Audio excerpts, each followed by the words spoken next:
And so with the addition of a log function, you end up seeing this situation where, and if you look at this box right here, you see exactly how it's set up, how they relate. So if I need to solve for an exponent, I can use, if I have an exponential equation, I need to solve for x, I can use a log function to go ahead and solve for it. Log kind of undoes it and sets it equal to that certain amount. So as you can see here, in the box below, you can see how they relate to each other.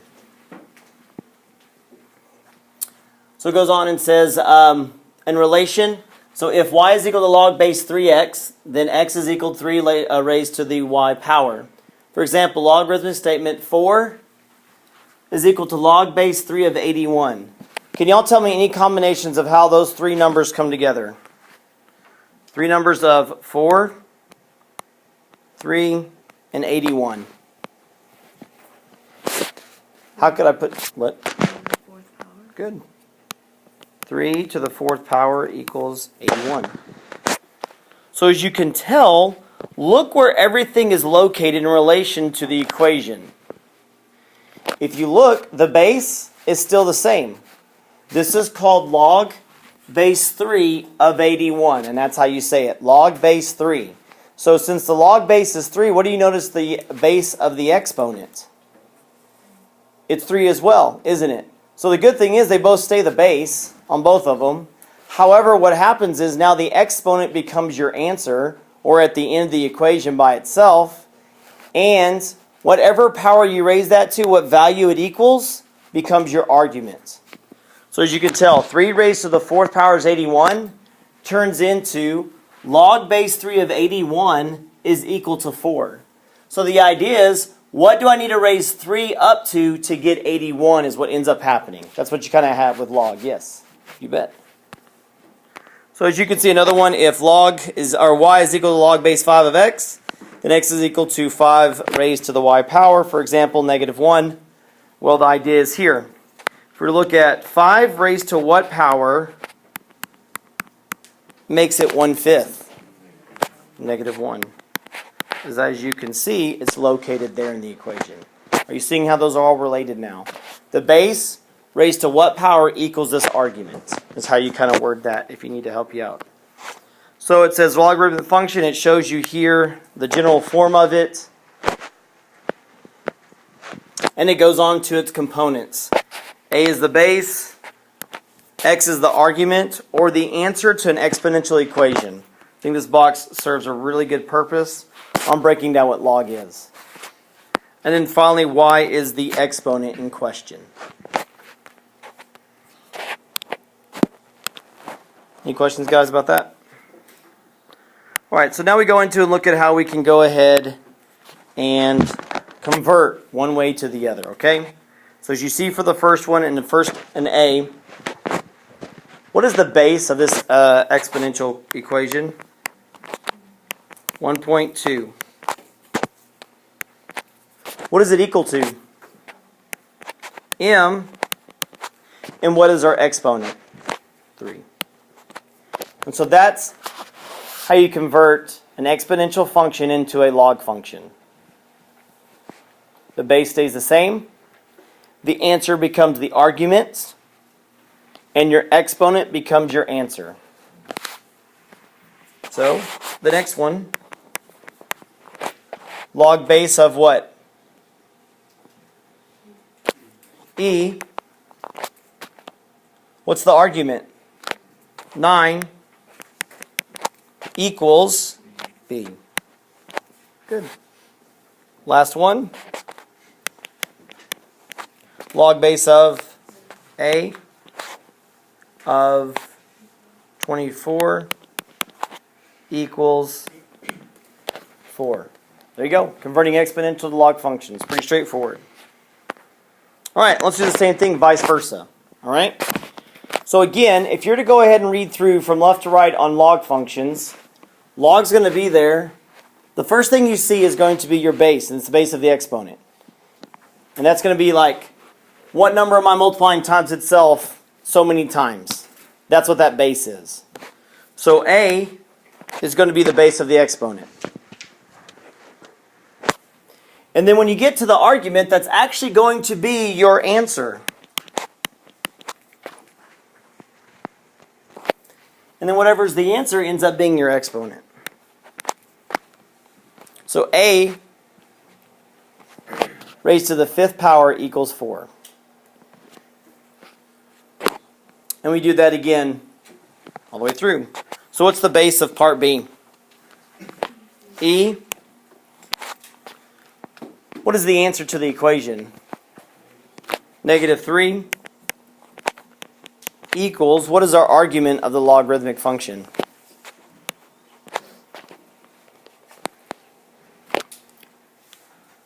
Questions, guys? Be pretty straightforward finding the parts and just putting them all together, right? All right, last one. Base raised to what power? C equals, there you go.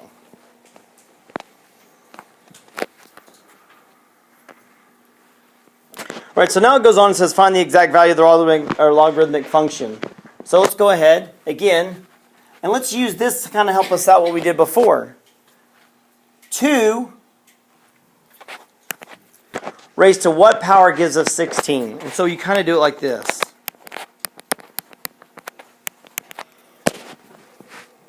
Well, 2 raised to what power gives us 16? 4. If you want, guys, I've seen it where people have taken, if it says simplify, with log functions, I've seen people set it equal to x. And now you got your equation, you can follow what we've done in the previous sections. So let's do that here. How would I convert this to exponent? Exponential.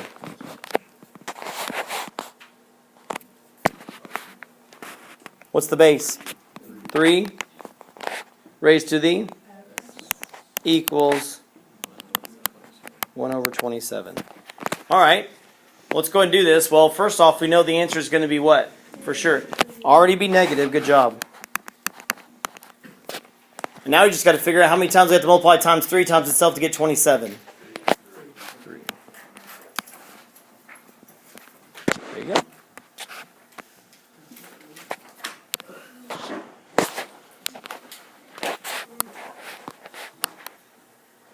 All right, so moving on to some general rules. Common logarithmic function. Well, if the log has base 10, we don't write anything underneath it. Okay? And here's the deal, guys. When you're talking about log functions, it's kind of how you're increasing as you go along. So it's log base 2. If you think about it, guys, we're counting by 2s. Okay? It's like how many times do I need to count by 2 in order to get this 64? It's kind of how it's written out. And it's kind of how you talk about exponents too, right? 3 raised to the x power is equal to 27. If I'm counting by 3s, how many times do I have to go in until I get to 27? Okay, and we're multiplying across as we go along. So that's the idea here. Is it log base 10? You won't see log base 10 written out. Okay? They go ahead and say it's implied. Same idea, we don't put 1 in front of x, or 1 in front of any variable. Okay, or we don't raise any variable to the first power. We don't write x to the first power, we just write x. So same thing as here. We don't write log base 10, we just write log. And of course you have the base of e. Guys, e is a mathematical function. Okay, it's the same thing as multiplication, division, addition, subtraction. It's a little more sophisticated, but the idea is it's a function on your calculator. Well, speaking of which, you do get a calculator for this unit. We'll be getting into and talking about finances, and you'll need a calculator to solve some of these, so you'll get a calculator to do this, and you'll have it for the test as well. So, but if something is base e, okay, then what ends up happening is you can tell if it's log base e, it's rewritten as natural log. It's called natural log when it's log base e. And vice versa. So if I'm given the natural log of 17 equals x, and I'm asked to expand that, what I'd recommend is go ahead, rewrite natural log as log base e here, and then you go ahead and convert it. So, e to what power gives us 17. So it's vice versa. Don't think this equal sign just goes one way. All right, then we'll talk about just some properties of it. So log base a of equal to 1. Well, if you look at that and talk about it, let's convert. Yep. A raised to the 0 power is equal to what? 1. That's why, guys, log base anything of 1 will always equal 0. Log base anything of 1 will always equal 0, because anything raised to the 0 power is 1. Moving on to one below. Yep. Because A raised to the first power equals what? A. Anything raised to the first power is itself, right? 17 raised to the first power is 17. That's why if you look over here, you'll notice the base and the argument are the same.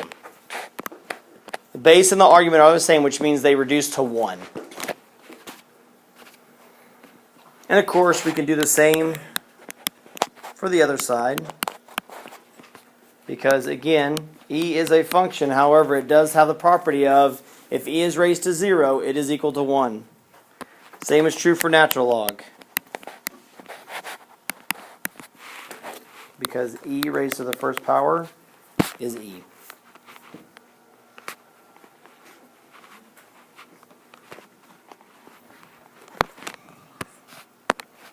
All right, some more things to look at.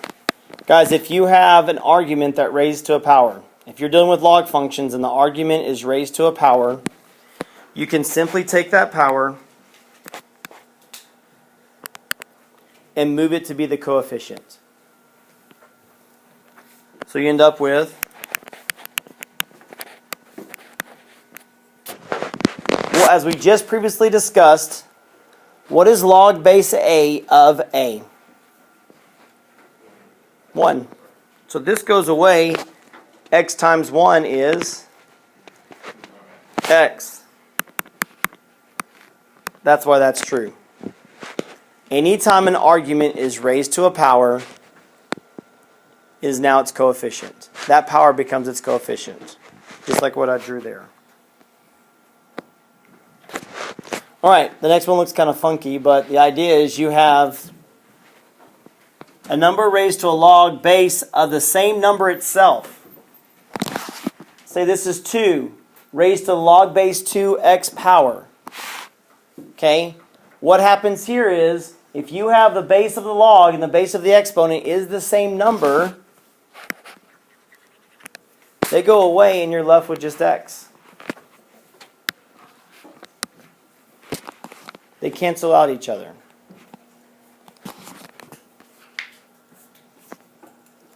And of course, as always, same is true for natural log.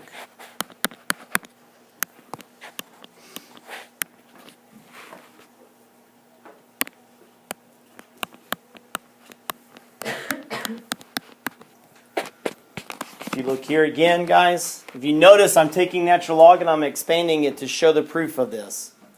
Natural log ends up being log base e. Well, as you can tell, the base of the exponent and the base of the log function are the same. As we previously discussed, they go away. And they cancel out each other.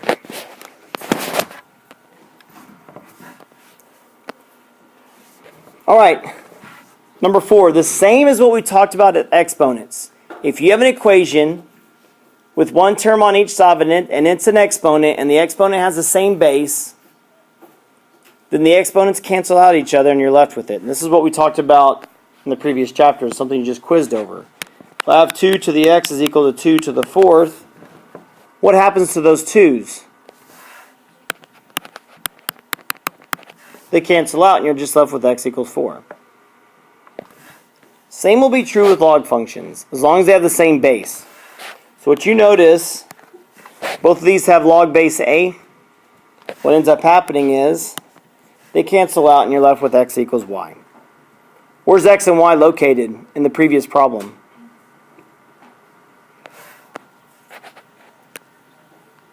What's that called? Argument. X and y are the argument. So if two logs have the same base, they cancel out and you're left with the arguments equaling each other. So,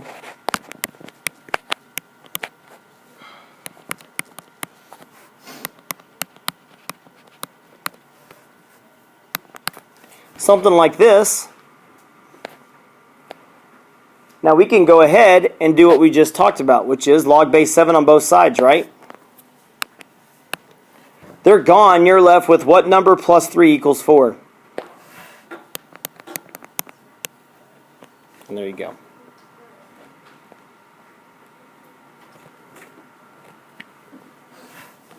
Same is true again on the other side. Same is true with natural log. They cancel out, and you're left with x equals y. I'm not going to go into detail, but you get the idea there. All right, let's use this newfound information. Should be a review a little bit of Algebra 2. But if not, it's newfound information. Let's see if we can do some examples now. Let's put some numbers to these problems. So, you can do one of two things here, guys. These properties is always good to know, guys, because it makes job a little bit easier. But if you don't know it, that's fine.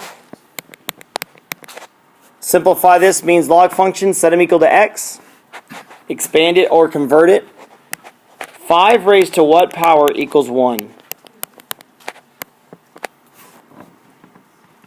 Right? Or if we looked at our properties, guys, you would notice that log of any number of 1 always equals 0. Because any number raised to 0 power is equal to 1. All right, moving on to number 6.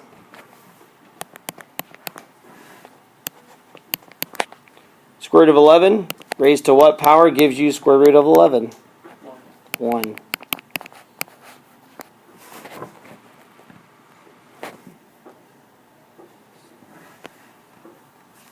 What about number 7? Why? Well, the property says if there is an exponent with a base of 8 raised to a log base of 8, which is the same number, they cancel out. And you're left with 30. What about 8? 1. Why is it 1?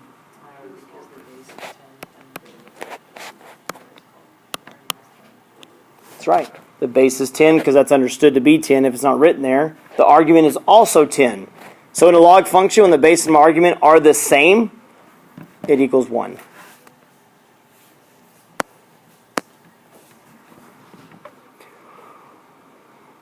What about 10? 8. Did I skip a number? I did skip 9, didn't I? Sorry, guys. I'm zoomed in like 300%, so I can't see left. Okay, let's go to 9 then. 1/3. Because if you look at this, guys, if I was to expand it, well, the first thing we need to know, guys, it's very important, is if an argument's raised to a power, what do we do to that power?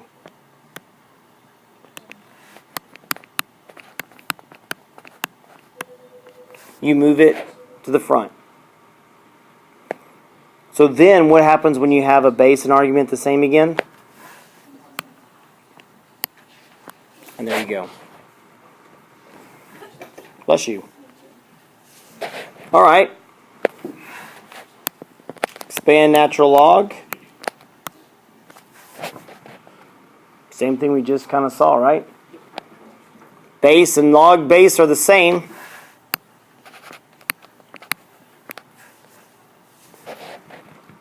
Okay. What about 11? Close. Stuff. You look at your, do you see anything that says natural log of 1 up in your rules?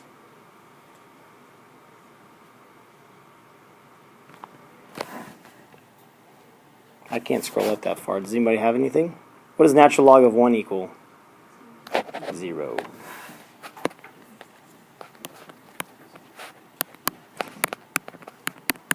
Well, let's see why.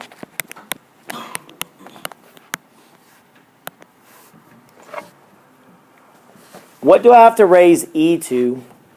What power do I need to raise e to in order to get 1? 0. So that's why it goes to 0. So this goes to 0, which means it's 15 times 0, and that's the reason why it equals 0. All right. Last one. 1/6. Guys, this one you should get to know pretty well. When we get into solving equations, you're going to be using natural log to help you solve equations. Natural log of e simplifies always to 1.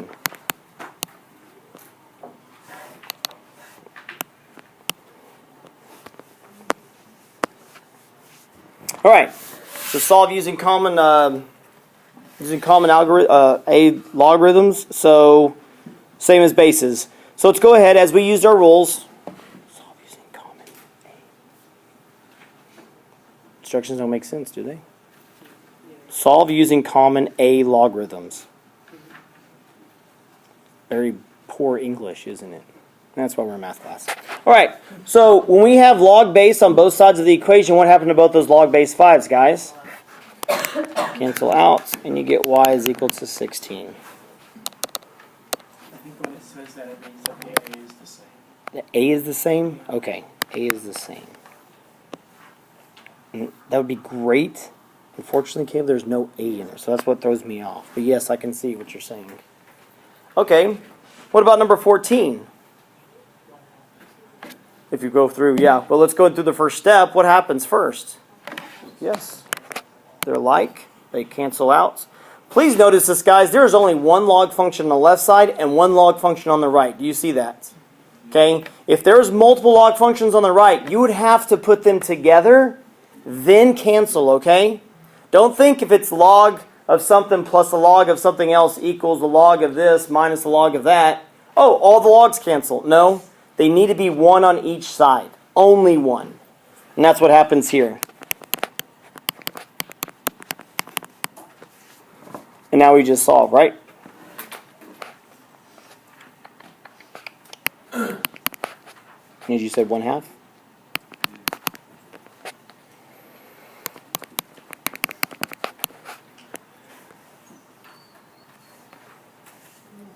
All right. Number 15. Natural logs, what? Cancel. Then what? Subtract 4 would be an option. Yes, we can get away with that, but there's something we got to be careful with there when we do that, okay? What type of equation is this now? Bless you. Exponential. How do we solve all exponential equations?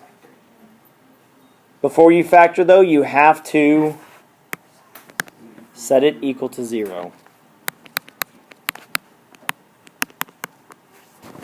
Set it equal to 0. All quadratics, guys, you set equal to 0.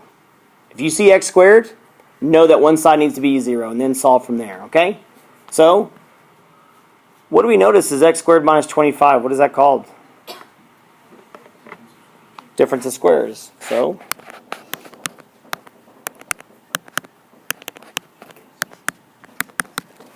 your x is.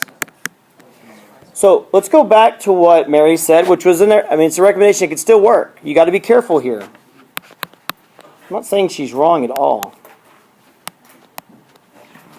Keep going. Move the 4 over. Then what's next? Square root. So we end up with this. But you got to know this, guys, and this goes back to what we do. And this is the reason why our previous units are important. Is because this is a quadratic. What degree is all quadratic equations? 2, which means how many answers are all quadratic equations going to have? 2 answers. How many answers did I give here right now? 1. What am I forgetting? Exactly. Make sure, if you do that, that's perfectly fine. I'm perfectly fine with that. But you just got to make sure you get and cover the -5 as well. Because we all know, guys, because we're all very positive people here, we all know square roots of numbers always ends up being a positive number. Square root of 4 is 2. Square root of 25 is 5. Square root of 36 is 6. That's what you guys say. That's what you guys learned. When you're talking about square roots back in elementary school, that's what you learned. However, you got to realize now we're talking about quadratic equations. Degree 2. 2 answers. You good? Sleep. Fall asleep? Okay. Wake up. It's all right. All right.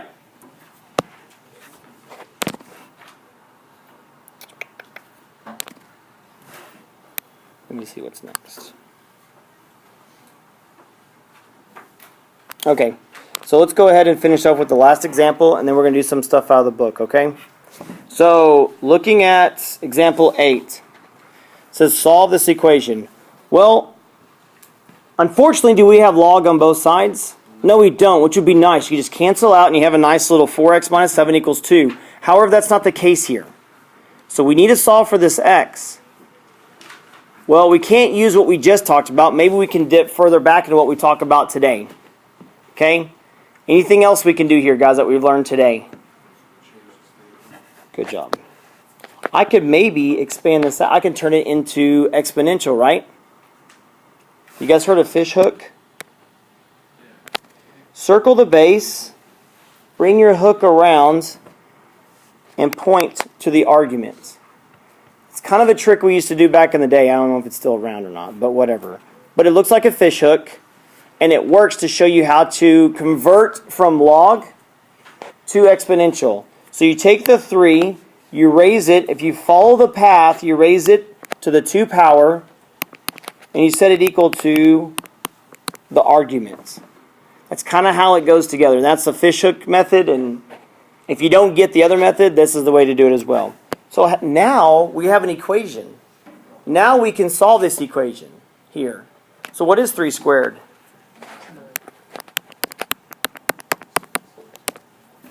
And let's just solve this using algebra, right?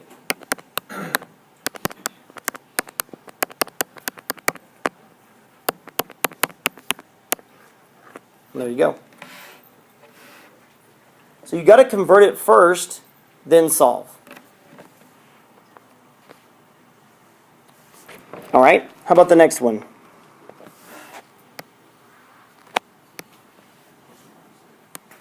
There you go. So, x squared equals 64. There you go. Trent sees that it is a quadratic, so he's going to subtract 64. He knows this is difference of squares. He knows the answer is 2 answers.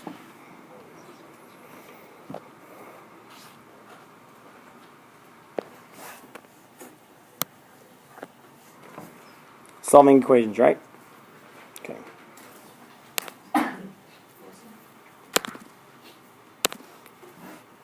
Is it a sneeze?